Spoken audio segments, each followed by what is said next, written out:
ओम शांति।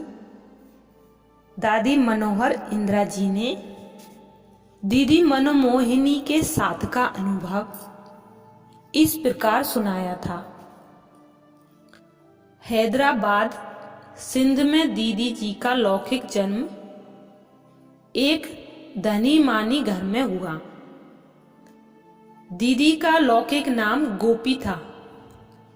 गोपियां श्री कृष्ण की प्यारी होती हैं, तो जैसा नाम था वैसा ही उसके जीवन में चाहना थी। जैसा नाम था वैसी ही उसके जीवन में चाहना थी। गोपी नाम से गोपी पने के संस्कार भी उनमें जागृत हो गए थे। उन्होंने अपने मुख से स्वयं हमें बताया कि मैं श्री कृष्ण की भक्तिन थी और दिल में चाहना थी कि जैसे गोपियों का जीवन था वैसे मेरा भी हो। परंतु ड्रामा में हर एक बात समय आने पर ही इमर्ज होती है। अपनी कमाई से दान करने की लगन। दीदी की शादी 10 वर्ष की बाल्य अवस्था में हो गई थी। दीदी कपड़े सिलाई में बहुत होशियार थी। हाथ में बहुत सफाई थी। बड़े घर की होने के कारण सिलाई करने की उन्हें जरूरत नहीं थी। जिसके साथ शादी की वो भी बहुत पैसे वाला था, पर दीदी की भावना यह थी कि मैं जितना अधिक पैसा कमाऊंगी उतना अधिक गरीबों को दान कर पाऊंगी। अपनी मेहनत से पैसा कमाकर दान करने का अधिक पुण्य मिलता है। जब बाबा ने बड़े बेटी की शादी रचाई थी, तब शादियों के दिन होने के कारण कपड़े सिलाई वाले नहीं मिल रहे थे। बाबा को मालूम था कि गोपी बहुत अच्छे कपड़े सिलाई करती है। बाबा ने जब दीदी को कहा तो दीदी ने कहा कि मैं 2 दिन में कपड़े सिलाई करके दे दूंगी। जसोदा माता तो बहुत खुश हो गई। इस प्रकार बाबा के घर दीदी का आना जाना प्रारंभ हो गया। बाबा के घर में धन बहुत था, पर धन के साथ साथ भक्ति और नम्रता भी बहुत थी। जब बाबा के घर में सत्संग शुरू हुआ तो पहली बार दीदी अपनी माँ के साथ वहां गई। बाबा अपने छोटे से मकान में बैठा था। गीता का पाठ चल रहा था। दीदी को उस सत्संग में आनंद बहुत आया। जब सत्संग पूरा करके बाबा उठा तो बाबा ने दीदी को अपने पास बुलाया और पूछा, तुमने सुना? तुम्हें कैसा लगा? बाबा को जवाब देने के स्थान पर दीदी ने ही पूछ लिया। हमारे शास्त्रों में लिखा है कि हिंदू नारी को गुरु करने की जरूरत नहीं, क्योंकि पति ही गुरु और परमेश्वर है। बाबा ने कहा, बच्ची, मैंने तो कहा ही नहीं कि तुम मुझे गुरु बनाओ। यहाँ गुरु बनाने की तो बात ही नहीं। यहाँ तो ज्ञान है। इस ज्ञान से जीवन बनता है। बच्ची, अगर तुम रोज आओगी, 7 दिन तक सुनोगी तो तुम्हारा जीवन बहुत ऊंचा बन जाएगा। बाबा ने जब यह कहा तो दीदी को लगा कि यहाँ केवल ज्ञान सुनने आना है, बाकी गुरु आदि बनाने की बात नहीं है। फिर दीदी ज्ञान सुनती रही।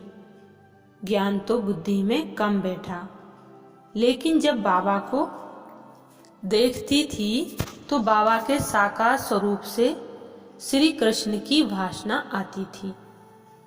दीदी ट्रांस में नहीं जाती थी, लेकिन उन्हें पक्का अनुभव होता था कि मैं श्री कृष्ण के सामने हूँ। इस अनुभव से दीदी के दुनिया के सब आकर्षण अपने आप छूट गए और वे भगवान के आकर्षण में बंध गई। ओम मंडली में सत्संग करके दीदी जब घर में जाती थी तो चैन नहीं आता था। मन करता था बाबा के पास जाऊं। थोड़े समय बाद बाबा कश्मीर चले गए। फिर कश्मीर से बाबा के पत्र आने लगे। बाबा के पत्रों को पढ़ पढ़कर गोपी रोती रहती थी कि बाबा कब आएंगे। पत्रों को छिपाकर रखती थी, पत्रों को प्यार करती रहती थी। बाबा के पत्रों में बहुत मिठास और रूहानी स्नेह होता था, तो गोपी को उन पत्रों से बहुत स्नेह हो गया। बाबा से प्यार तो बाबा की हर वस्तु से प्यार हो गया। एक बार इसने बाबा से पूछा कि बाबा, पति कहता है कि मेरे साथ सिनेमा में जाओ, तो मैं जाऊं क्या? बाबा ने कहा, बच्ची तुम जाना, पर बाबा को याद करना। तुम अपनी मस्ती में रहना, शांत समाधि में रहना, निज अवस्था में टिकी रहना। बाबा ने कहा, बच्ची तुम बड़े घर की हो, ऐसे ना हो कि झगड़ा हो जाए, नहीं तो सारी कन्याओं माताओं पर बंधन आ जाएगा। तुम बड़ी हो, युक्ति से चलती रहना। दीदी का पति यूं तो अच्छा था, पर एक दिन पति को बड़ा गुस्सा आ गया। कभी हाथ नहीं लगाया था, लेकिन उस दिन गुस्से में हाथ भी लगा दिया। हाथ लगाया तो चश्मा गिर गया, शीशा टूट गया। दीदी को बहाना मिल गया। दीदी ने कहा, आप विकारों के कारण मुझे मारते हो। आपको विकार प्रिय है या मैं? अगर ऐसा है तो अभी ही मुझे छोड़ दो। दादी मनोहर इंदिरा जी ने दीदी मनमोहिनी के साथ के अनुभव को जारी रखते हुए आगे कहा, दीदी के पिताजी का एक दुर्घटना में तब देहांत हो गया जब दीदी 16-17 वर्ष की थी। कोई मदर कहती थी कि उनकी सारी बुद्धि इसको मिल गई, इसलिए ही दीदी की बुद्धि बड़ी तीक्ष्ण थी। जब ये ओम मंडली में आने लगी तो सब बातों में आगे रहने लीडर का इसका पार्ट था। बाबा जिस कमेटी के आगे समर्पण हुआ उस कमेटी में भी इसका नाम था। बाबा के समर्पण होने के बाद हम कन्याएं माताएं आईं तो उनको पनाह चाहिए थी। हम कुमारियों पर भी शादी के लिए बंधन आता था, तो हम चाहती थी कि हमें कोई शरण मिले, तो हम यहाँ आती जाती रहें। दीदी ने बाबा को कहा, बाबा मैं सिलाई जानती हूँ, ओम मंडली के स्थान पर 8-10 सिलाई मशीनें रख लेती हूँ और 2-3 सखियों को भी साथ रख लेती हूँ। जो भी बांधेली कुमारियाँ हैं जिनको माँ बाप तंग करते हैं, उनको बाबा का बनाने के लिए सिलाई सिखाने के बहाने से यहाँ बुलाएंगे। बाबा की स्वीकृति से दीदी ने सिलाई स्कूल चलाया। मैं भी सिलाई सीखने के बहाने जाती थी। सिलाई स्कूल में सिलाई भी सिखाते थे तो योग भी लगाते थे, रास रचाते थे, शांत समाधि में बैठते थे। मम्मा बाबा भी आ जाते थे। इस प्रकार सिलाई क्लास के बीच में यह रास विलास चलता था। ओम मंडली के बाद ओम निवास खुला तो उसमें पढ़ने वाले बच्चे रहने लगे। कुछ समय बाद हम कराची चले गए। वहाँ दीदी बनी कंट्रोलर और मैं बनी वॉइस कंट्रोलर। दीदी बड़ी एक्यूरेट और चुस्त थी, स्मृति बड़ी पावरफुल थी, कारोबार संभालने में बड़ी होशियार थी।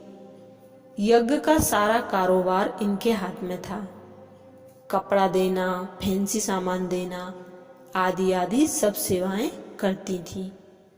8-10 बहनें उनकी मददगार थीं, पर सब उनकी राय से चलती थी। बाबा भी मम्मा को कहता था, बच्ची कोई भी काम करना हो तो दीदी से राय कर लेना।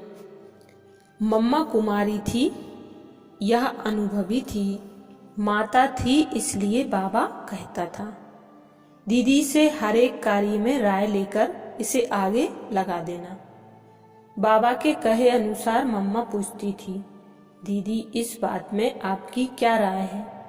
तब दीदी राय मिलाती थी कि हाँ यह हो सकता है, और फिर वह कार्य हो जाता था।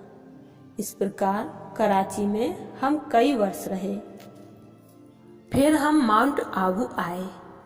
माउंट आबू हमारे आने में भी दीदी का विशेष पार्ट रहा। भारत से कई मित्र संबंधियों का निमंत्रण आ रहा था कि पाकिस्तान में आपकी सेवाएं नहीं चलेंगी, इसलिए भारत आओ। दीदी के परिवार वाले दीदी को विशेष निमंत्रण देते थे कि तुम भारत में आ जाओ। दीदी कहती थी, ये हमारा संयुक्त परिवार है तो हम इकट्ठे आएंगे। दीदी ने साफ लिखकर भेजा कि यदि आप बुलाना चाहते हैं तो सारा ईश्वरीय विश्वविद्यालय आएगा। दीदी के चाचा लोकोमल, जिनका मुंबई में जसलोक हॉस्पिटल है, उन्होंने भी लिखकर भेजा कि जैसे राजा जनक को ज्ञान मिला था ऐसे मुझको भी दे दो। इनकी लौकिक भाभी कमला ने भी निमंत्रण लिखकर भेजा तो बाबा ने कहा, दीदी तुम जाओ, भारत में जाकर मकान पसंद करो, पास करो, फिर मैं बच्चों को लेकर आऊंगा। दीदी आई तो इसने भारत के बड़े बड़े स्थानों पूना, अहमदाबाद आदि में मकान देखे। अहमदाबाद में इनके लौकिक घराने के गुरु गंगेश्वरानंद ने राय दी कि आबू पर्वत बहुत अच्छा है तपस्या के लिए। तो दीदी अपने लौकिक संबंधियों के साथ आबू पर्वत पर आई। यहाँ बहुत बड़े बड़े बंगले देखे, पर इतने बड़े विद्यालय के लिए पसंद नहीं आए। दीदी लौटने लगी तो रास्ते में एक भाई से बातचीत हुई। उसने कहा, हाँ एक बंगला खाली है, वहाँ दिखाने लेकर गया। बंगला बहुत बड़ा था, राजाओं का था। फिर सारा यज्ञ वहाँ ब्रज कोठी में आकर रहा। शुरू में जब हम ओम मंडली में आए थे और ज्ञान सीखने लगे थे तो हमारे परिवार वाले हमसे पूछते थे कि तुम इतनी सारी कन्याएं माताएं वहां रह रही हो तो तुम हमें ज्ञान कब सुनाओगी। तो बाबा कहता था, बच्ची इनको कहो हमारा 14 साल का कोर्स है मनुष्य से देवता बनने का, उसे पूरा कर आएंगे। हमें बाबा की बात पर निश्चय होता था तो हमने भी ऐसा बोल दिया। सचमुच हमारे 14 साल पूरे हुए। माउंट आबू आए, बेगरी पाठ शुरू हुआ। इतना जो 14 साल हमने बाबा से पालना ली तो मन में था कि इस पालना का रिटर्न कब देंगे। पहले तो हम समझते थे कि यज्ञ में ही जीना है, यज्ञ में ही मरना है, यज्ञ छोड़कर कहीं नहीं जाना है। लेकिन बाबा कराची में कहता था, लिख कर लाओ, साधुओं को ज्ञान कैसे सुनाएंगे, राजाओं को ज्ञान कैसे सुनाएंगे, कॉलेज में कैसे सुनाएंगे। तब हमें लगता था कि बाबा हमारी बुद्धि को चलाने के लिए यह प्लान देता है, नहीं तो कहाँ हम सन्यासियों से मिलेंगे। हम सेवा के अच्छे अच्छे प्लान बनाकर बाबा के पास ले जाते थे, अच्छे अच्छे पॉइंट्स निकालते थे। दीदी बाबा से बहुत हल्की होकर बात करती थी, जैसे बाबा दीदी का सखा हो। उसे देखकर हमारे भी यही संस्कार पड़ गए। हमारा कनेक्शन दीदी के साथ था, दीदी का बाबा के साथ, इसलिए हम बाबा के बहुत नजदीक आ गए। बेगरी पाठ के दिनों में बाबा हमें कहने लगा, बच्ची दुखी आत्माएं आपको बुला रही हैं, आप यहाँ बैठी हो, क्या आपको संकल्प नहीं आता कि जो हमारे पतित दुखी भाई बहनें हैं उन्हें जाकर पावन बनाएं। तो हमने दीदी को एक दिन कहा कि दीदी बाबा रोज रोज ऐसा कहता है। तो दीदी के साथ बैठकर विचार विमर्श किया कि बाबा की इन प्रेरणाओं का राज क्या है। दुनिया हमने देखी नहीं, लोगों को जानते नहीं, जमाना बदल गया, हम कहाँ जाएंगे, कैसे बाबा की आस पूरी करेंगे। रतन मोहिनी दादी भी हमारे साथ थी। तो हमने योजना बनाई कि जिसके भी संबंधी दिल्ली में हों तो निमंत्रण पर हम पहले दिल्ली जाएंगे और जो जो हमने कराची में सीखा वो वहां काम में लाएंगे। सबसे पहले मैंने कहा, दीदी दिल्ली में मेरे संबंधी हैं। तो दीदी ने कहा, तुम उनको चिट्ठी डालो, उनका निमंत्रण आए फिर हम बाबा को निमंत्रण दिखाएंगे। फिर हमको दिल्ली से निमंत्रण आ गया। हम दिल्ली गए, ट्रेन में भी सेवा करते गए। कुछ समय दिल्ली में दीदी के साथ रहे, फिर दीदी अलग हो गई, इलाहाबाद की तरफ गई और सेवाओं का विस्तार किया। अच्छा, ओम शांति।